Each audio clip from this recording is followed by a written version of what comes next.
Saan napupunta ang mga tao pagkatapos nilang mamatay?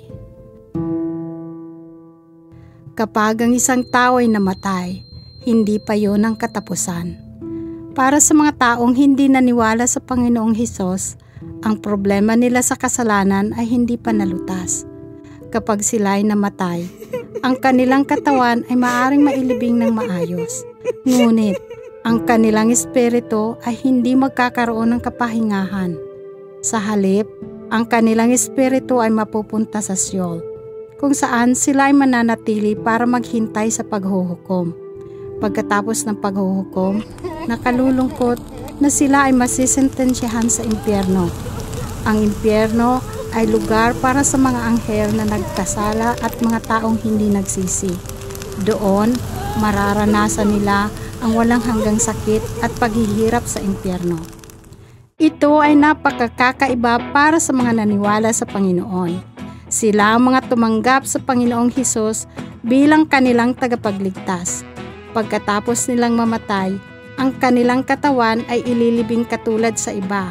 Ngunit, ang kanilang espiritu ay kukunin sa langit para makasama ang Panginoon. Sa langit, makikita nila ang Amang nasa langit, ang Panginoong Hesus at ang maraming mabubuting anghel. Makikita rin nila ang mga banal at ang kanilang mga pamilya na naniwala sa Panginoon. Magkakaroon sila ng pag-uusap at mga pagtitipon, at masisiyahan sila sa presensya ng Diyos at sa gabay ng Panginoon. Kapag ang gawain ng iglesia sa mundo ay tapos na, ang Panginoon mismo ang bababa at tatanggap sa mga taong naniwala sa Kanya at sasalubungin niya sa mga ulap. Ibibigay ng Panginoon ang maluwalhating katawan para sa mga mananampalataya. Sila man ay patay na o buhay pa.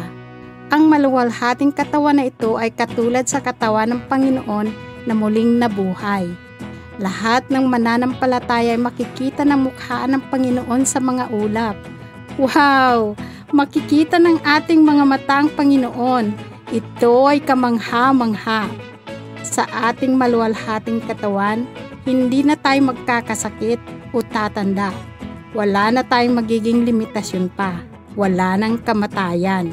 Ikaw at ako ay mamamangha ng lubusan kapag ito ay naranasan natin. Pangungunahan tayo ng Panginoon sa paglipad sa buong kalawakan tungo sa ating tahanan sa langit. At tayo ay mamumuhay sa pag-ibig na may kasiyahan kasama ang Panginoon magpakailanman.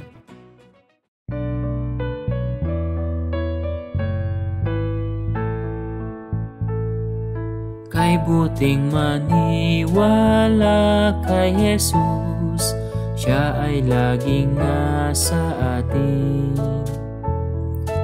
Di Niya ko iiwan, Siya'y malapit. La mamuhay kasama Siya. Kay buting maniwala kay Jesus, di takot sa kamatayan. Tayo'y tatanggapin Niya sa langit. La kay buting kasama Siya. Kay buting maniwala kay Jesus, ang iglesya'y kukunin Niya. Katawan natin ay magbabago. La Jesus, magbalik ka na.